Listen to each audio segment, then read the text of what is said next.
Selamat pagi murid-murid. Hari ini kita sambung lagi belajar tajuk bab 3 tingkatan 3 berkaitan dengan sistem pengangkutan ataupun biasanya kita sebut sebagai peredaran darah di dalam haiwan-haiwan lain. Video sebelum ini adalah berkaitan dengan peredaran darah manusia. Okey. Kita mulakan. Sistem peredaran di dalam haiwan lain, kita akan membincangkan berkaitan dengan peredaran di dalam katak, peredaran di dalam ikan dan juga serangga. Di sini kalau kita lihat kepada nota cikgu di dalam laptop ini, dia ada satu istilah yaitu sistem peredaran darah terbuka dan satu lagi sistem peredaran darah tertutup.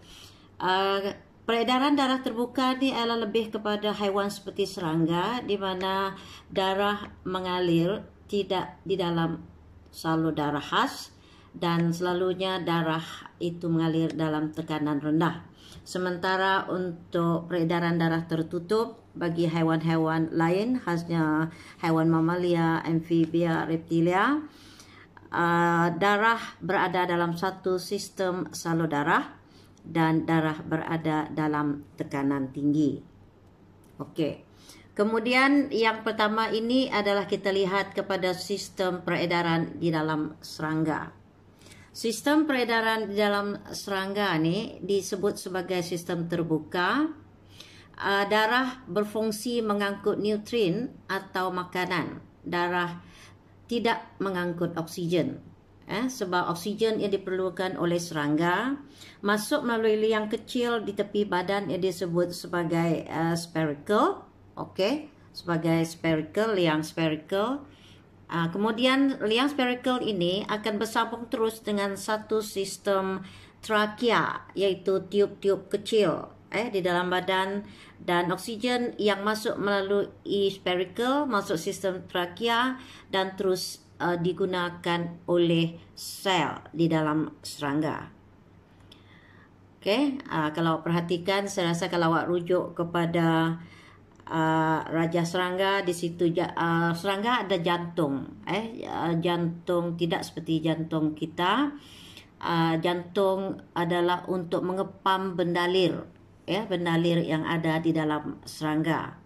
Di dalam sistem jantungnya ada satu bahagian yang dipanggil ostia, dan ostia inilah yang banyak membantu pengaliran darah di dalam serangga. Saya ulang balik serangga tidak mengangkut oksigen, tetapi darah mengangkut bahan-bahan yang diperlukan oleh serangga. Dan serangga juga ada sistem salur darah. Kalau perhatikan di situ ada perkataan aorta.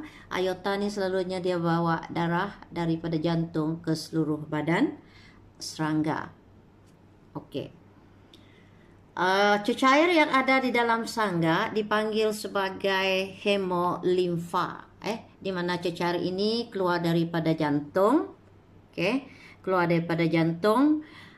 Kemudian metabolisme yang digunakan oleh badan. Ini adalah raja bagi sistem, iaitu selepas saja lengkungan insang. Ini lengkungan insang, di mana insang itu ada salur darah yang membawa darah beroksigen dan salur darah yang membawa darah tanpa oksigen yang warna biru, dan jantung berada di bawah.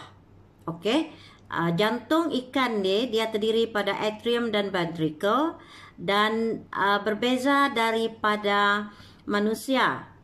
Okey, sementara atri yang ada di dalam ikan mengangkut darah beroksigen, kemudian dibawa ke bahagian-bahagian ada jantung setelah dipam oleh ventricle.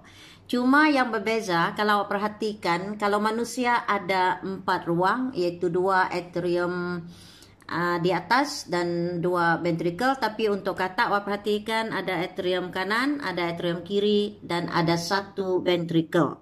Jadi bagaimanakah darah itu diedarkan dalam katak?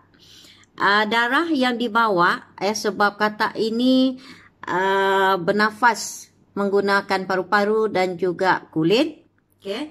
darah akan masuk ke serambi. Di sini adalah atrium kiri. Okey, selepas dia masuk ke atrium kiri, darah akan masuk ke ventricle kanan. Jika darah didapati kurang beroksigen, darah itu akan dihantar akan masuk ke ventricle untuk dipumpkan.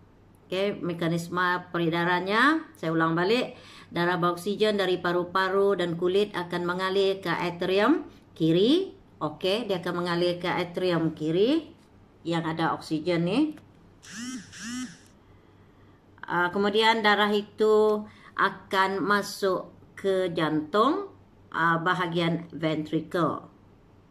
Di ventricle, darah yang ada di kedua-dua atrium ini akan mengalir ke ventricle untuk diolah kembali. Maksudnya berlaku pengasingan. Kalau katakan darah itu kurang oksigen, maka ia dipump ke paru-paru, sementara darah yang penuh dengan oksigen, pekat oksigennya akan dipump ke seluruh badan melalui satu salur darah yang dikenal sebagai